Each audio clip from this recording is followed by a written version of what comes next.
Good morning po mga ka-breeder. Sabado po ngayon at ito po yung araw ng rest day ko.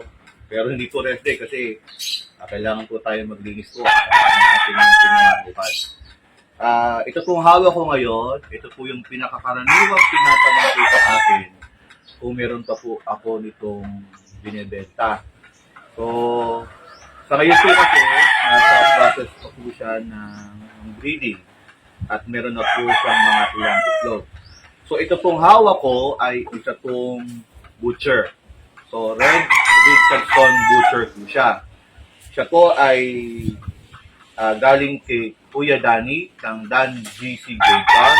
Ito po yung pinakamatagal kong linyada.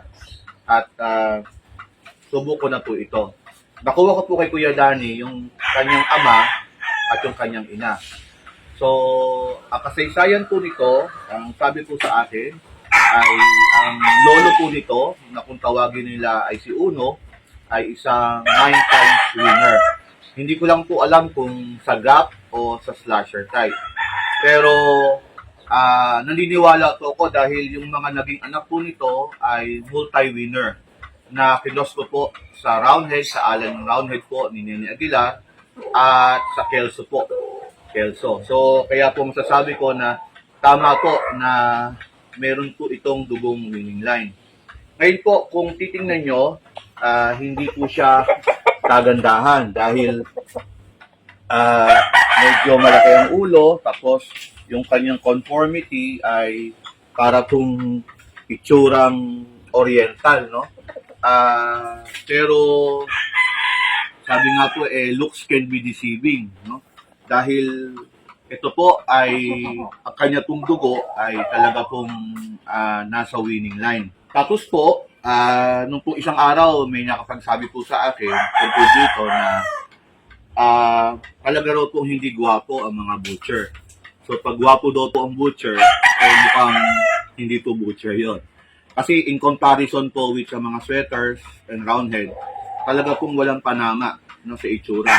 Pero sa pedigree o sa dugo, masasabi ko po isa po ito sa mga hinahanap na linyada na ngayon po ay mahirap hanapin.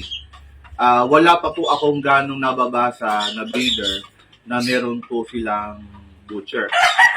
Ang history po nito, ito po ay pinasikat nila Phil Mars, yung magkakapatid po na Mars. Ngayon, tinawag po silang butcher. Hindi ko po alam dahil siguro po baka isa sa mga kapatid nila ay butcher, kaya tinawag ko itong butcher. So, bago ko po tapusin yung video, ay nais ko pong magpasalamat sa lahat po ng sumusuporta, sa lahat po ng nagmamahal. Maraming salamat po sa lahat po ng papuri. Pakiusap ko lamang po na huwag po tayong magsasalita po ng mga hindi maganda sa ating kapwa.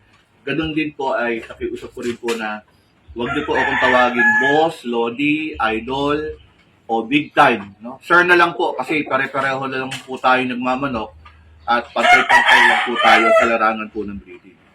Muli, maraming salamat po at God bless everyone. Have a blessed Saturday and Sunday. Bye-bye!